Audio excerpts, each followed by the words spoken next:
Hello and welcome to the next edition of the D4H live streaming series.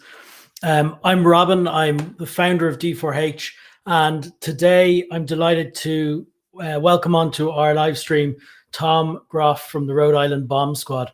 Now, just before we get started, just to cover off, this live streaming session is going to be interviewing and hearing about emergency response teams from all over the world, from all different walks of life, from public safety to crisis and industrial sites and how they protect them. This is going out live on YouTube, on Facebook, on Twitter, and afterwards it's featured on our podcast, the D4H podcast, Bravo Zulu, which you can subscribe to on Apple Podcasts, Google Podcasts, Spotify, wherever you get your podcasts. So check that out as well. If you are watching us live, get typing in the comment box. I can see a couple of hellos coming in already. And welcome to everyone. Charlotte, Maria, Amy, I see all the comments coming in. So do ask comments. Tom's going to join us and be able to answer them. I'll put them to him as we go through this. So welcoming Tom on here. Let's see if we can bring in. Hiya, Tom. Hey, Robin, how are you? Thanks for joining us. We're going to discuss today really what life in a bomb squad is like, your kind of specialist equipment, the specialist training you do, the preparation you do, and the types of incidents you encounter. I think everyone has this. I mean, when I hear bomb squad, I think of the movies, right? And it's this glamorous, glorious thing of the bomb squad, and all the kit looks like an astronaut. What's the reality of a bomb squad? What do you actually do day to day? Nothing like on the Hurt Locker at all. You know, it's like any other public safety organization. Yeah. You know, there's plenty of things that we have to attend to that don't involve going out the door and racing into some situation.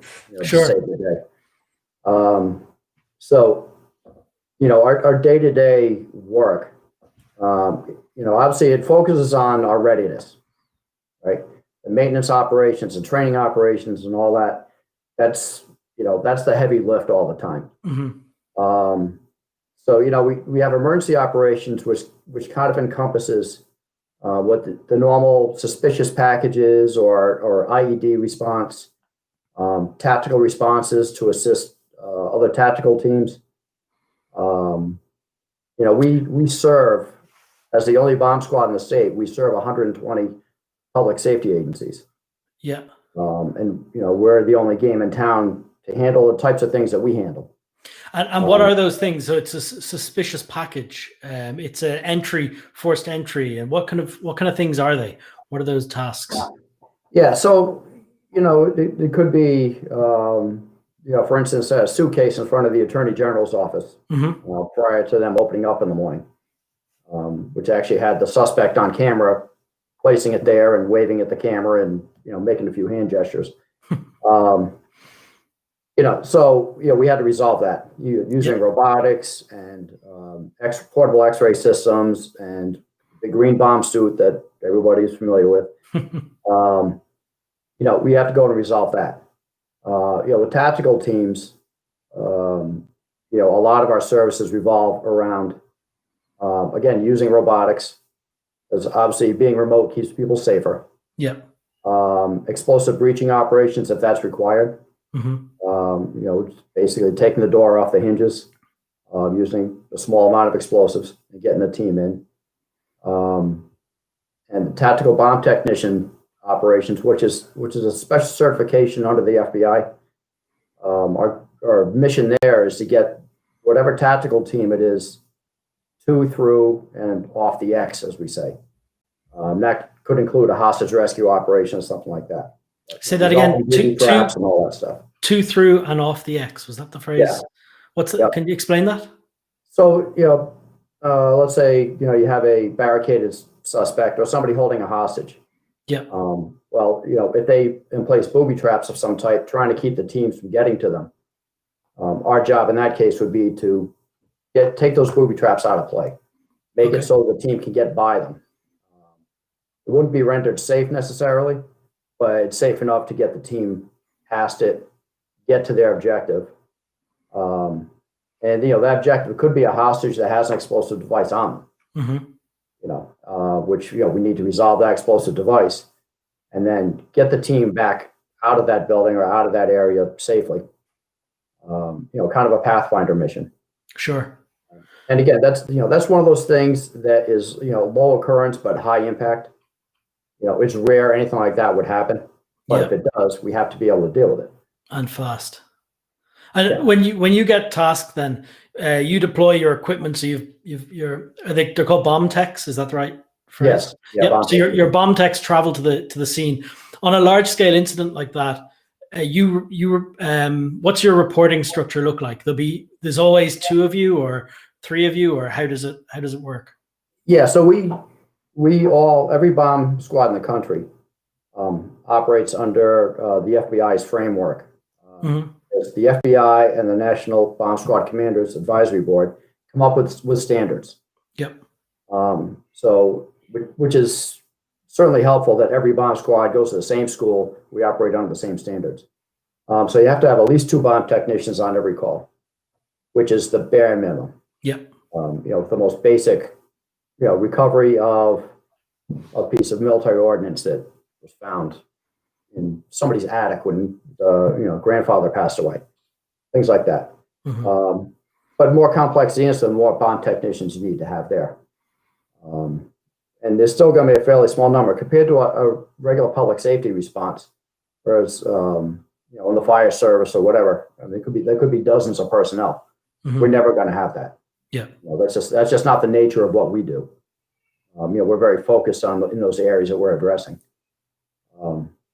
So it's different than other public safety, in some ways, but in other ways, and as always, it's just a job. So what are your roles when you're there? You've somebody making an entry or somebody going downrange, and then what's the other person doing? Are they geared up as well, or are they managing the scene, or what's there's obviously there's scene management. The biggest part of that is having a second bomb tech to kind of check you. Okay. If you're the one going downrange, it's there's a lot of that before the visor goes down on the helmet. There's a lot of that. Okay, so we agree that you're going to go down, you're going to accomplish this one task or whatever it is, and you're coming back. Right. Because we call the helmet the dome of ignorance, because when that thing seals up, there's just a lot of times that you just you forget some things. So just making sure that we're doing things correctly, doing it the right way, the safest way, making reasonable decisions. That's why you always need at least that second bomb tech there. Sure. Even just to put the suit on, you need 2 people. What are your comms like in the suit when you? Essentially nothing. There's an external speaker on our newest suits. There's an external speaker, so you're not yelling through the face piece. Yeah.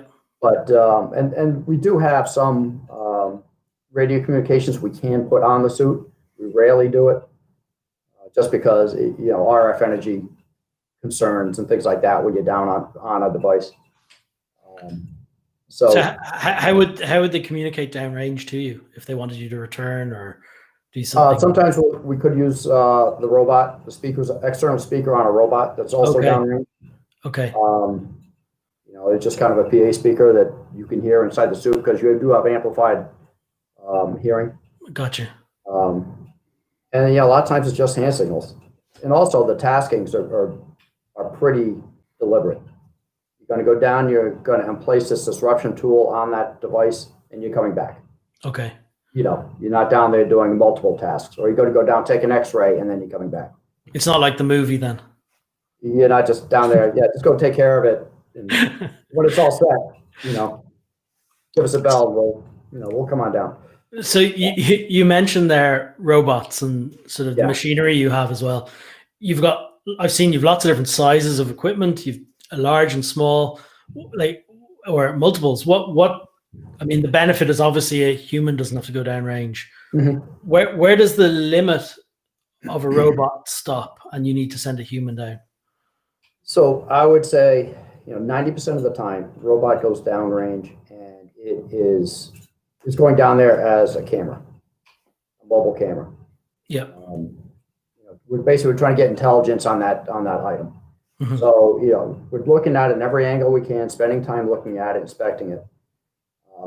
Now they do have grippers on them, manipulators, an arm, a claw, whatever people want to call it. Whereas if you do need to grab something and move it, or put a cutter of some type, in the claw, Mm-hmm. try and cut something open or remove it, whatever. That's something that we can do. It's not something we do often. Usually the tasking is get down there with a robot, get a good look at it, come up with a plan to do diagnostics, which typically is going to be x-raying first thing. Yeah. And then you kind of go from there once you see the x-ray and decide what you're going to do. But we've also started using drones pretty heavily. Okay. Because frankly, the cameras are far better than the robots are. It's faster to get downrange. Yeah. It's not inhibited by whatever debris might be in the way, or stone walls or whatever. So, like everything else has limitations. It's good for going down there and putting a camera down there, but even downdraft you have to worry about, because they do put out quite a bit of air blowing down. Yeah. Okay. But it's a cheap solution too. It's more cost effective. Yeah, for sure. The only goal is to get a camera down there. It's way cheaper than a robot. The robots themselves, what kind of debris can they climb over? I mean, how versatile are they?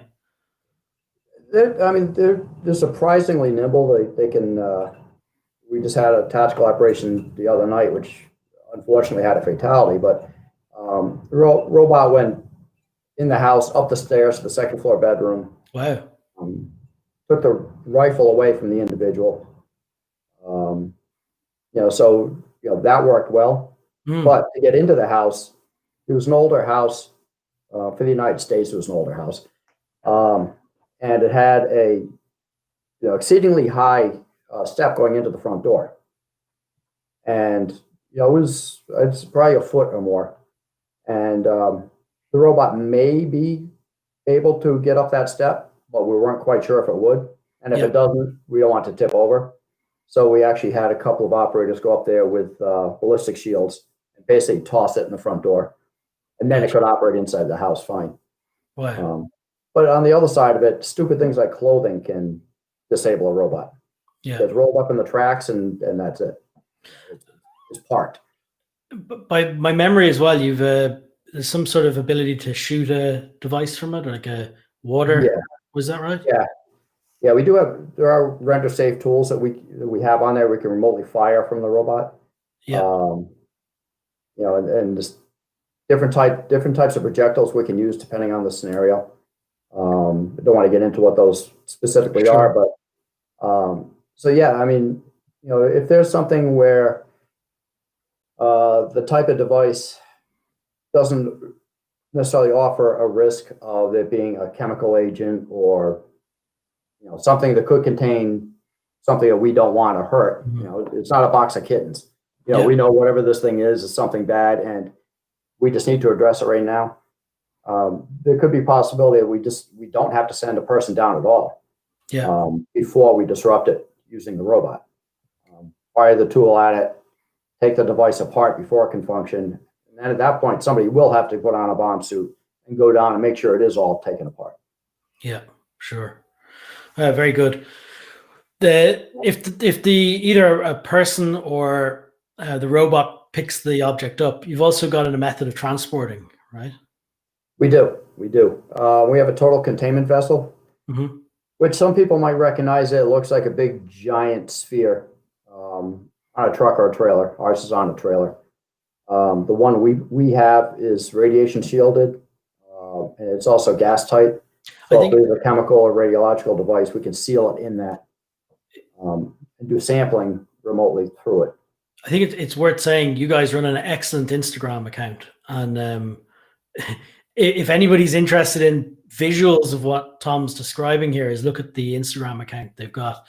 Just search Rhode Island Bomb Squad, I guess, is it, for bomb, something like that. Yeah, and all right, that's what. Yeah, there's some fantastic pictures up there, so it'll really give you an idea of what he's talking about. So sorry, it's a giant.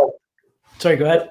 it's one thing we have on our team is, everybody kind of, even, they're all bomb techs and all that other stuff, but a lot of the skill sets that are really helpful is we have people that have kind of these side skill sets or side things. And one of our guys who pretty much handles all of that is a great photographer. And, that's one of his things. So, Yeah. It works great for us because it makes us look better than we really are. No, it's excellent. So sorry, before I interrupted you, you were describing you have this large sphere that goes on a trailer that opens up, right? And you can put in a device into the sphere and close it down on it. And then drive it through an urban area or get it out to a range. Yeah, it'll contain a certain amount of explosives inside that if it detonates, everybody would still be safe. So the older type ways of transport, it basically is like a big armored bucket with an open top. But especially in Rhode Island, we're a primarily urban area, and you don't want to be driving down a street with 10-story buildings on each side and then have a device go off inside of what's essentially a shotgun pointing straight up in the air. Yeah. So it's a great option. We don't use it that often because we try not to transport things. If it's a device, we want to get rid of it right where it is. Okay. And not make it angry. But at times that we have to do it, then we have the option of doing that. Yeah. Very good. So talk to me about survivability, or what you can talk about that. I mean, how protected are you when you go downrange? I assume from my amateur physics of the smaller the space you're in, the worse it gets. Is that so? I mean, how much protection does the suit give you? People think you're invincible in them. It depends how much you believe the advertising. Okay. One of the things about the suit is that there's nothing on your hands. There's no protection for your hands. You need your hands to work. Okay. You can't have big armored mittens or something because you wouldn't be able to do anything. So, the suit primarily is going to protect you from fragmentation. It's a hard armor plate all the way down the front, plus the helmet. There are hard armor plates on the front of your legs. But as far as overpressure and everything, the helmet gives you some protection from that. The ear damage is protection from that. But like with everything, every other piece of body armor, it can be defeated. Yeah. The wrong piece of frag in the wrong spot will still get you. Describe that overpressure to me. What happens? I mean, that's protecting. It's the helmet protecting your head and entry, like your mouth and nose and stuff. Like, is it? Yeah, you feel overpressure like a wave in the ocean. Okay. Right. So, the more surface area that you're presenting to that wave, the harder it is. Okay. You take a bigger hit from it. So, in a perfect world, the explosives are small enough and you're far enough away that wave is going to be fairly small and low energy. Yeah. And it's going to hit you and it's going to kind of go around you and things like that. But there have been incidents where you have a device, go be on a sidewalk next to the wall of a building. Yeah. And you don't want to be approaching it straight on because all of that energy is going to be getting directed straight out. It's not going away spherically, it's coming at you. Gotcha. Which can amplify it, magnitudes. So it's, even something small can be devastating. Yeah. But again, it's the best protection that there is. So, it's what you got. It's not perfect, but it's what there is. Yeah. And it's good equipment. So that makes sense. So a wave coming through the air that hits me and effectively just pounds my insides. Is that, I mean, what happens?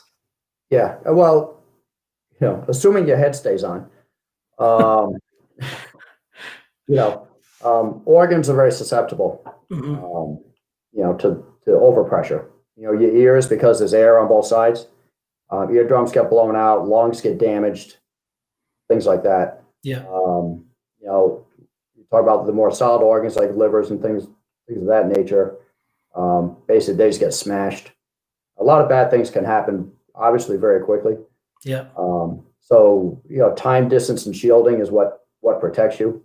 The suit is some shielding, but being near the thing for a short amount of time as possible and staying away from it as much as possible is really your best protection. Gotcha. So you described there at the start, it's these incidents being rare but highly specialized. So you don't get to frequently train by doing, as in you have to go and exercise on these kind of specialist rarities. How do you do that? How do you set up good scenarios? I mean, my memory is you guys all challenge each other with problems, and what. So how do you work as a group of peers? What do bomb techs do to train? Yeah, so we have minimum requirements to meet standards. So for us, it's about 8 hours a week to hit our minimums for all the different taskings we have. Because being where we are, we have maritime responsibilities as well as landside responsibilities. Yeah. So during that, which is generally a full day each week, depending on what's going on, we could add some more or whatever. But different bomb techs will create a different scenario. They're building the device themselves, which provides them training. Even if you're the one, you know what it is, but you still have to do all the electronics work and everything else to make up this device. Yes, you'll make these mock devices up as well, the electronics of them, and understand the actual electronics of what's happening. Yeah, and they have small penalties in them, we call it. So if you make a mistake or you set it off, you set it off. It's not. Gotcha. We'll know that there's a small electric match in there or whatever we use. So and we can all kill each other in training if we want to. We can make a device that we can't defeat. Yeah, we all know that, and so we don't do that because it's pointless. Yeah. But we'll bring each other right up to that edge, though. Okay. We'll push everybody's abilities and kind of make sure that people investigate all the different potential avenues for how you would defeat this thing, not just the avenue that we typically would use to do it. So it's a good time. We enjoy it. How much of that training? I mean, is that problem solved on a desk with the device? I mean, you're sitting down working on it, or is this scenario based out in the field? It's 90% time is scenario based out in the field. Okay. We may have to use rope access techniques to get to it. It may be on a boat. It could be wherever, because a lot of times the hardest part of the problem is getting to it.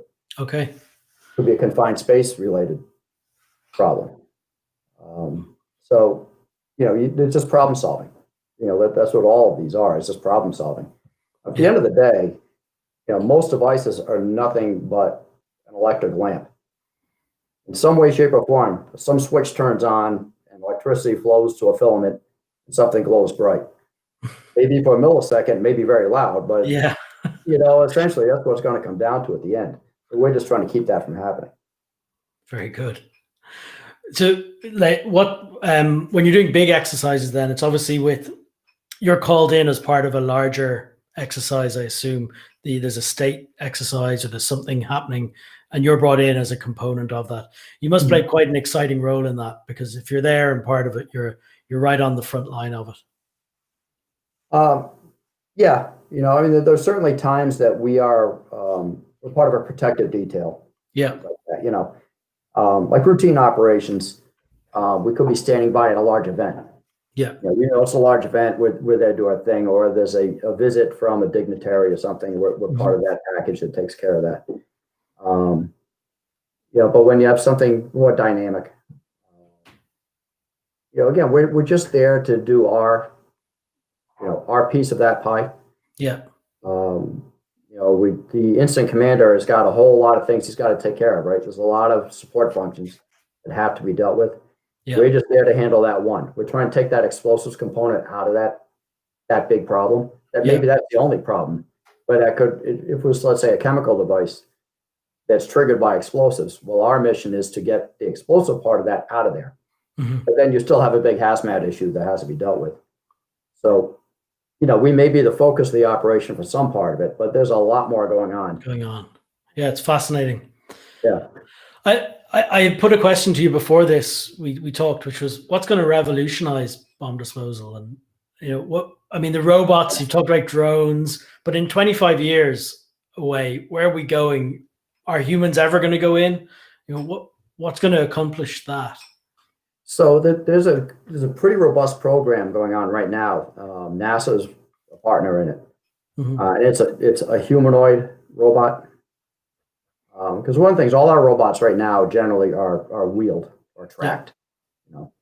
Can't step over something. Program they've been working on for a few years now, and I'm not fully versed in it, but it's a humanoid robot, which as in hands and it's the thing stands up and walks around and everything else. So you could replicate human functions much easier with that kind of a platform because it has hands. It doesn't have a single gripper on an arm with limited joints and everything. Yeah. So I can see that becoming, kind of the norm as we progress, a decade or two down the road. So you sit in the back of your truck controlling this humanoid going down the in your VR, your virtual reality suite in the truck. Or here. Yeah. It's dangerous driving down the street. We could just sit here and do it. Work from home, right? Yeah, sure. Very good. So last kind of question line for me is, what personality is a good personality type for a bomb tech? What do you look for in them? We want, at least we're actually starting a hiring process right now. But one of the things is you want somebody who is not risk averse. That they're able to manage risk. They're able to follow a program, work on a team. The only reason why we have any success at all on the team level as a boss, the only reason why I have any success is because of the guys that work for me. If they weren't as committed as they are and they don't study as much as they do and train as hard as they do, it would all fall apart. And, on the larger picture, if we didn't have such good relationships with the FBI, the ATF, Drug Enforcement Administration, the Coast Guard, Secret Service, these are all professionals that we draw from and that we help them, and it goes back and forth. So you have to be able to work cooperatively with all these other people. Yeah. And be part of a program and not an individual who is just trying to do their own thing. Occasionally see somebody, we call them, t-shirt collectors. They want to have the cool t-shirt or whatever it is, and that's kind of all they have to offer. That's all there was. That doesn't do us any good. You need a team player who, again, is able to manage risk and have good decision making. Yeah, sure. Not unique to what we do. Sure. There's a lot of sectors that have that. Very good. What kind of incident still gets a bomb tech excited? So what's the one when you get that tasking that you go, oh, this is it's not just, this again. What's the one that you really go, oh, I'm going to that? On the, I guess on the tactical side of things, when you actually have a human threat that is also part of the problem. Yeah. You got a more of a dynamic chess match going on. But you can have an improvised explosive device that has, who knows what attached to it or involving it. Yeah. Or hostage rescue, which again, this is something that could happen, but somebody with a device strapped to them. Yeah. Which is not a bad guy, but an actual hostage. There's the ultimate challenge. Because you're the surgeon, but if the patient dies, so do you, right? So it's all a bit of a chess game. But I think the more challenging, the more bomb techs like it. Yeah, problem solvers. Skills challenge. Problem solvers for sure. Sure. Tom, that's excellent. A really fascinating conversation. hugely appreciate you joining me today. Happy to do it, Robin. Yeah, thank you. Thanks. Talk to you again soon.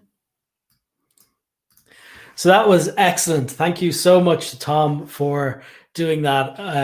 Absolutely fascinating stuff about how Bomb Squad operate. Amazing. So listen, remember, do subscribe to the channel. You can see that subscribe button and hit it. Also subscribe to our Bravo Zulu podcast on whatever you get your podcasts on. You'll be able to find us. All right. Thanks very much, everyone.